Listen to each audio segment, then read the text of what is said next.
Hello, strangers. If you've been here before, welcome back. I'm so glad to see you again. And if you're new here, settle in, because every Tuesday we have a true, original scary story.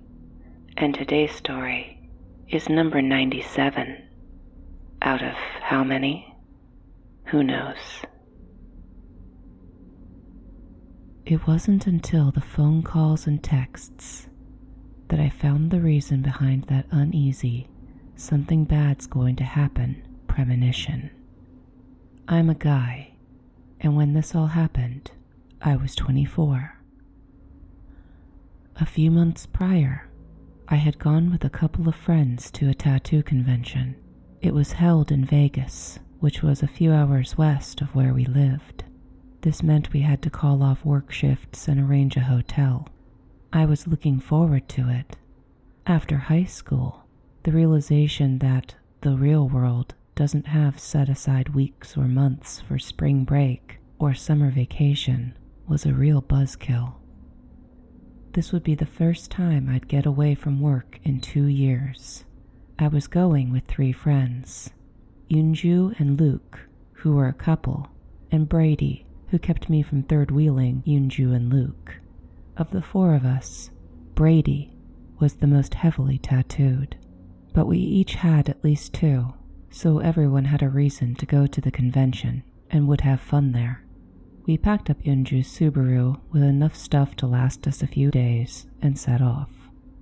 Luke had managed to get us rooms in the hotel the convention was held in, which was both lucky and convenient. We figured that was a good sign. At the convention, it was packed. There were points where you felt bodies up against yours in between some of the rows of booths. I got used to it pretty quickly on. It helps that I'm a pretty large guy, 6 foot and going on 200. But I know Yunju had a bit more of a problem with it. She and Luke quickly split off to go check out one of the scheduled events, because those had seats and she could take a breather from the crush of bodies. Brady and I decided we'd cruise around the aisles instead, so we did. We both had tattoos in mind we wanted to get. Every person with at least 1 tattoo has plans for another. An idea of, you know what would be cool? Floating around in their heads. However, tattoo conventions are no place for any real, large tattoo. The artists there are either doing competitions or walk-ins. The really good ones tend to be competing in the convention's competitions. Best tattoo of the day, best traditional, best portraiture, best black and white. And thus, they have already scheduled their canvas to come and get a planned tattoo there. Those guys won't have time to work on your 3-hour tribal half sleeve or whatever. They have their competitive design in mind. They don't want to take a chance on some rando walking up and wanting something plain or boring that won't place well in the competition. The others, who tend to be newer and working on building their client base, are generally doing pick and sticks. Set designs out of flash sheets about 1 to 2 inches big at most. They're looking to churn out quantity, so they're not going to mess around with hours-long intricate details. Neither of these were what I wanted, but I figured I could at least get a feel for some of the talent in the area to work on an idea of my own, a back piece with an angel and a plane, the P-51 Mustang, my grandpa's plane in World War II. We had just turned a corner to come down another row when over the din of noise, I heard a voice rise above. It was one of the artists. He was talking into a phone. He was freaking out, not visibly throwing a fit, but just the way his voice went all higher pitched and his face read that something bad was going down.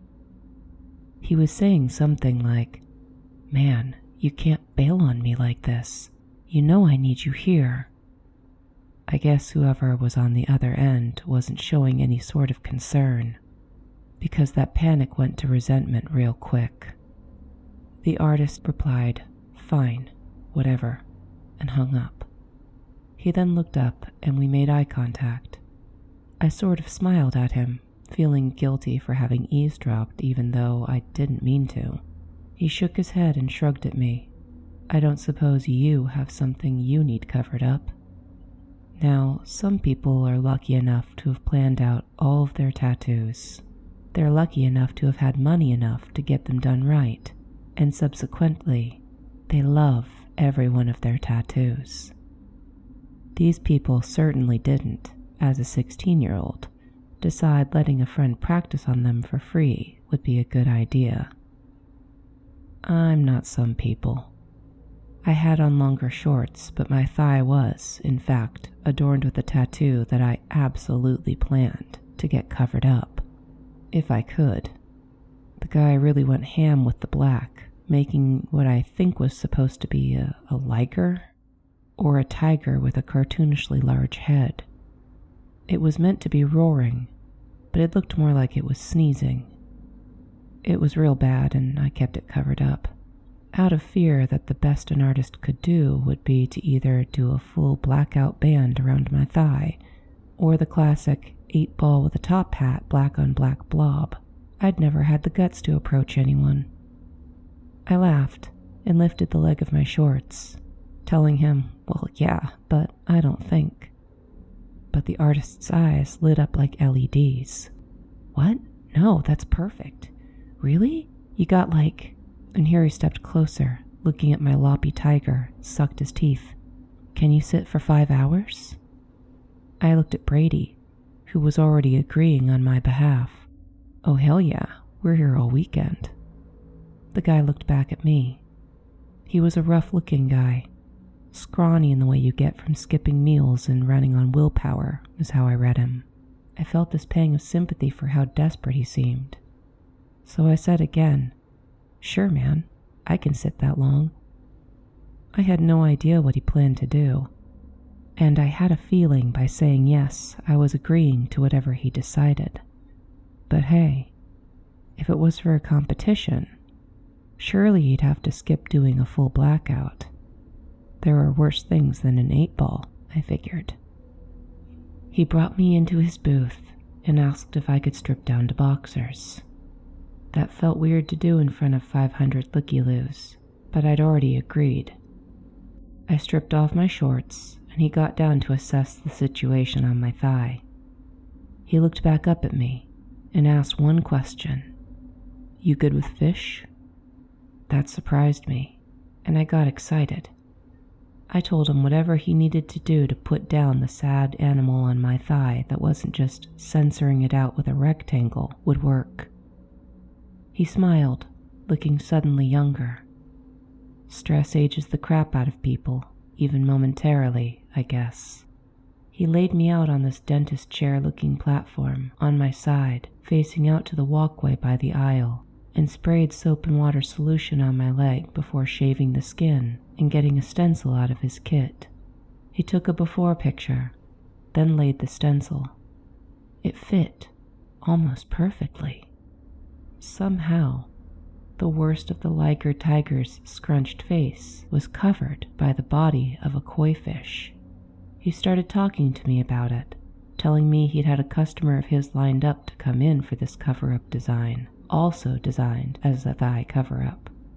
His was and here the guy paused, dipping his needle for more ink. Well, I mean, yours is... I read what he was trying to say and helped him out. I told him I was in high school and I let my dumbass friend try his luck and that I knew it sucked. The artist laughed this horsey laugh with all of his teeth showing, telling me thank God he was afraid to say it in case it'd been some young or dying relative using my skin as a coloring book. He got to work and told me the story of what had happened. The guy who was supposed to come in was a longtime friend. He had a janky-looking pinup on his leg, big bouffant black hair and all, making her difficult to conceal. One of the competitions at this convention was Best Cover-Up, and this artist, named Tommy, had hoped to win by transforming the debauched pinup into a traditional water scene with Japanese waves. He designed it completely, with a koi fish to drown out the bad, blotchy line work, and a niño, or Japanese mermaid, effectively swapping out a bad-looking lady for a good-looking one. That was the plan, until his friend had gotten wasted last night, wasted and arrested. He'd called Tommy when getting out of the drunk tank, still messed up, and thus bailing on him. Tommy worked. I sat. Brady commiserated and chose to hang out in the booth with us while Tommy worked his magic. People were walking by all the time, some stopping to take pictures, some to ask Tommy what he thought about their ideas for future tattoos, and some to just hang out and chat. One of these was a younger girl, maybe 20 at most. I was facing to the aisle, so she and I were face to face, separated by the flimsy barricade that partitioned Tommy's workspace from the walkway. She said something about how I was sitting like a champ, and after some back and forth, she introduced herself. I'll call her Yvette. She was cute. She had short, bobbed hair dyed lime green, and the word I'd use to describe it is fluffy. She had a lot of heavy black makeup around her eyes. She was short and a little chubby, which went with her being really bubbly in personality. I know Brady was interested. He kept trying to flirt with her, but she wasn't having it, which was kind of weird to watch. She'd say something to me. I'd respond, tell her I was in town for the convention only, this beat getting a souvenir t-shirt. And she'd giggle and mess with her hair or shift her weight, sort of bobbing left to right. I remember thinking she'd be trouble to tattoo with how much she moved. But then Brady would say something and she'd just flatline. Her tone, her movements, just boom, stopped. And that was if she didn't just ignore him saying anything. I don't know. It was trippy to watch her seemingly flip her personality on and off, depending on who she was talking to. If you think I was reading way too much into a short interaction, maybe she was tired, maybe she was nervous in the crush of people like Yunju had been. Well, it wasn't short. Yvette hung around the booth for 3 hours total. The first half hour, maybe, was her flitting by, saying something and then bouncing away. But that didn't last.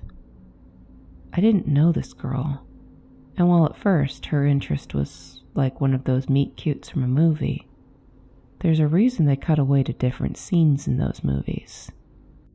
As it turns out, 3 continuous hours of a person throwing their whole personality at you, a captive audience, can overdo it. She seemed nice. Weird for the personality switch, but nice. But I was not interested. For whatever reason, I just didn't vibe with her. And she didn't pick up on that at all, which also felt weird. For the last hour and a half, she didn't even pretend to be browsing. She found a chair somewhere and tried to set it up in the aisle. When she produced the chair, showing me she was intending to stick around the rest of the time, I was not happy about it. Some dude in a t-shirt that said security on the back didn't let that stand though. The bit of relief I felt when the security guard tried to chase her away was short-lived. She was mad about it, but she ended up dragging the chair around to the side of the aisle. Tommy's booth was on the corner, and I guess the traffic there was light enough that security didn't care. This meant she was now looking at the top of my head, and I had to keep craning my neck up to see or talk to her. And I did, but more and more I pretended to not hear her. I even started talking to Brady or Tommy when she'd start up again, talking to Tommy about my dream back piece or whatever. When Yunju and Luke reappeared and found us, we did introductions over Yvette, trying hard to join in. I just kept hoping she'd assume I couldn't hear her and stop. I was hoping she'd feel like an unnecessary lifeguard standing watch over a slip and slide and take the hint. But she did not take the hint. She hung in there until Tommy did the final wipe, washing away the bits of blood and excess ink to reveal a really sick tattoo. He was stoked and kept thanking me for happening by and letting him knock out the design. A few of the bystanders watching were complimenting his work, and Brady and I were too. I couldn't believe he'd managed to hide the worst of the Liger's cracked out outline behind a strategic row of black scales, covering the lighter lines and deep orange-red ones. You couldn't tell that ugly cat had ever been on my leg. He took his pictures, then told me and Brady to be near the stage at 5 p.m., when the judging on that day's work would start.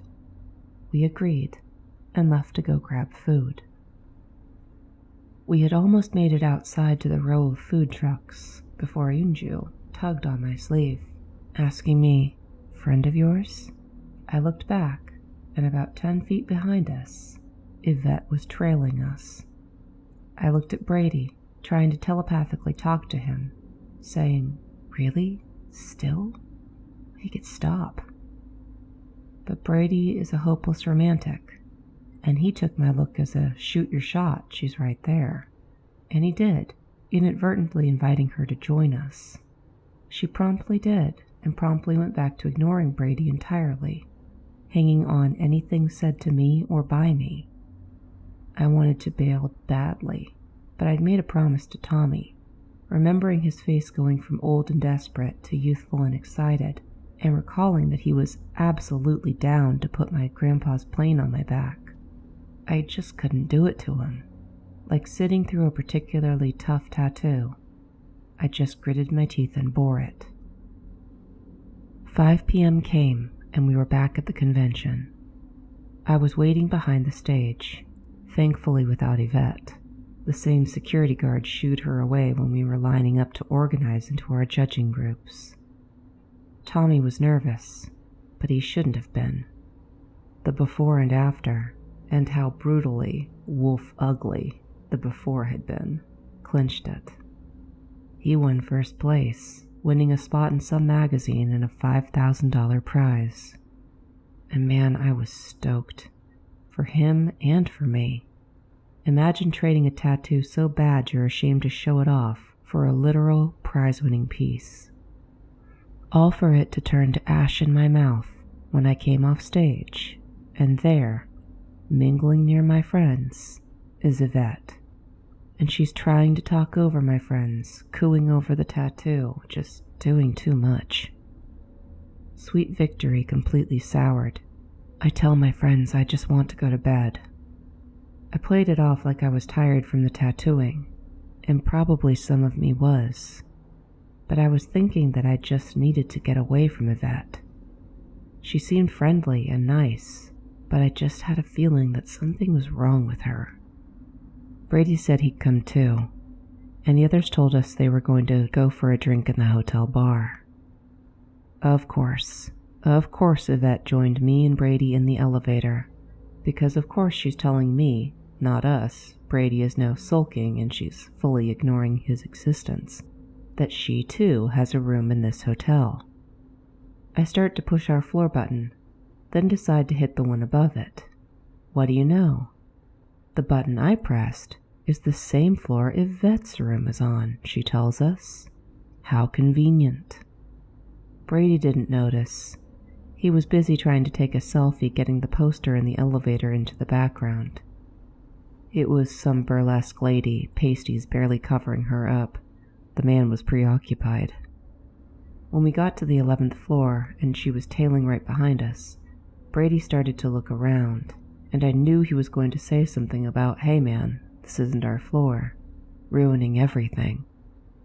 On the spot, I came up with pretending to have forgotten something in the car. "Hey man, I need to go back down and get my phone charger. You've still got the keys, right?" Maybe I leaned a little too heavy on the right, but I was praying he'd catch on. And for once, he seemed to. "What? Yeah, okay, let's go." Turning to Yvette, he started to speak, then shrugged and returned to the elevator, me close behind. Thank God she didn't follow. She started to say something, took a step towards the elevator, but the doors shut before she could interject, come up with her own last-minute reason to follow us to the garage. On the ride down, I slugged him in the arm. He looked back at me in shock. "What?" "What?" I repeated, copying how he'd said it. And I went off, telling him the girl was bad vibes and we needed to steer clear. We ended up lingering in the lobby, running into Luke and Yunju coming back from the bar. We talked over the Yvette thing a bit and came to the decision that we'd leave the next morning and go sightsee around Vegas instead of hanging out for day 2 of the convention. Yunju was over the crowd situation, and I was desperate to shake Yvette, so it worked out for us. With that decided, we all got into the elevator and got off on the 10th floor, our actual floor. I can't say for certain, but something tells me that, 1 floor above, Yvette was waiting in the hallway for us to return. We went out into Vegas the next day. Brady lost some, then won more playing blackjack in some casino. Luke and Yunju got matching rings, little gold bands, for their 500-day anniversary. And I bought shorts that went above my knee for the first time since high school to show off my new art. It was a really good day. And while my head was definitely on a swivel when we did return to the hotel, Yunju even went ahead to scan the lobby for a certain fluffy, lime green head before texting us the all clear. We managed to slip past Yvette coming back. And the next day, we drove home. Short, sweet, the end, right? I mean, what could she do now? She knew I was from out of town, and my first name. That was it. I hadn't even exchanged numbers with Tommy, only taking his business card so I could call him later on about my back piece. I figured I was in the clear. Until a week later, when my phone near melted from a bunch of my friends sending me a link to Twitter. Whose Twitter? Yvette's Twitter.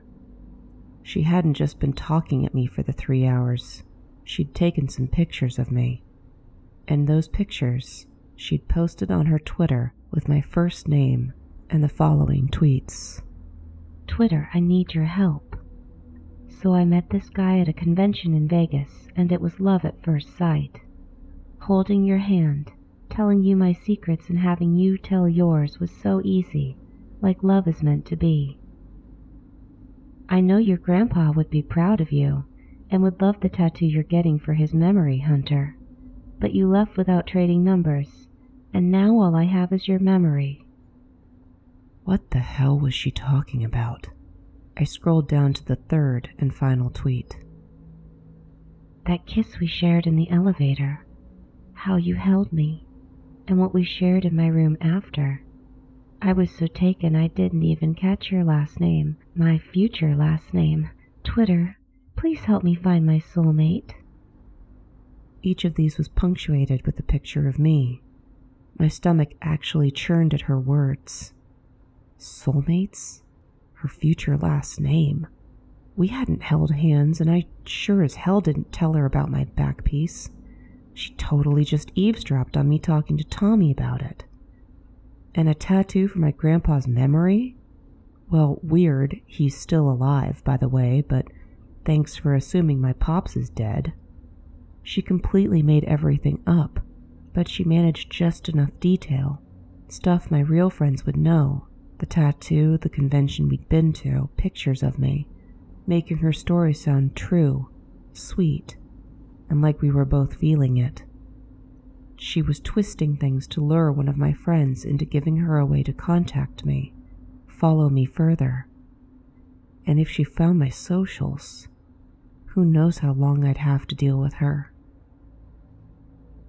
Meanwhile, I'm getting phone calls, texts. I'm desperate, telling anyone who's forwarded me this train wreck, do not give her my Twitter or Instagram. Explaining what was going on, how she lied about what went down. I had no idea what to do. It was only a matter of time before some well-meaning friend got tricked and leaked my socials, or my phone number. But what I didn't count on was Yunju. Yoonju had ended up seeing it too, and Yoonju knew what to do. She replied directly to Yvette's Twitter, and her reply had Brady's elevator selfies from his Instagram. In the background of his pictures, you could see the burlesque lady poster he'd been trying to catch, but you could also clearly see me and Yvette. Kissing? Holding each other? Not exactly. We're standing feet apart. She was turned towards me, staring at me with this creepy intensity. As for me, I was looking absolutely worn out and over it. With this picture, Yoonju kept it short and sweet. This you, sis? Now, for the last time, leave him alone, for real. I got a few friends sending me screenshots of this interaction. I went to check it out for myself, but couldn't find it. The thread was deleted within 10 minutes of Yoonju's response. Yvette's whole Twitter disappeared entirely. And that was the end of it. Now it's one of those weird stories that my friends tell. When it's Yoonju, I don't mind. Hell, she was the badass who put an end to it. But when other people bring it up, their eyes glued to my face to see my reaction, I just want to leave. To them, and hell, to you reading, it's just a crazy story. But to me, it's a memory, as real and long-lasting as a bad tattoo that I'd rather cover up. So let this be the one and done, so I can move on. And people out there, the next time you see some cute to romantic Twitter do your thing, maybe stop for a moment and ask yourself, are you helping two lovers reunite? Or are you helping some nutjob track down their target? And here I thought the horror story I was getting from that particular friend was going to be about a bad tattoo. There certainly are others. We do run in the same circles, and I'm sure that we'll get to those eventually. But for now, if you liked the story, have something to say, or want more, the like, comment, and subscribe buttons are there for you. Otherwise, thank you so much for stopping by. Stay strange, but stay safe, strangers.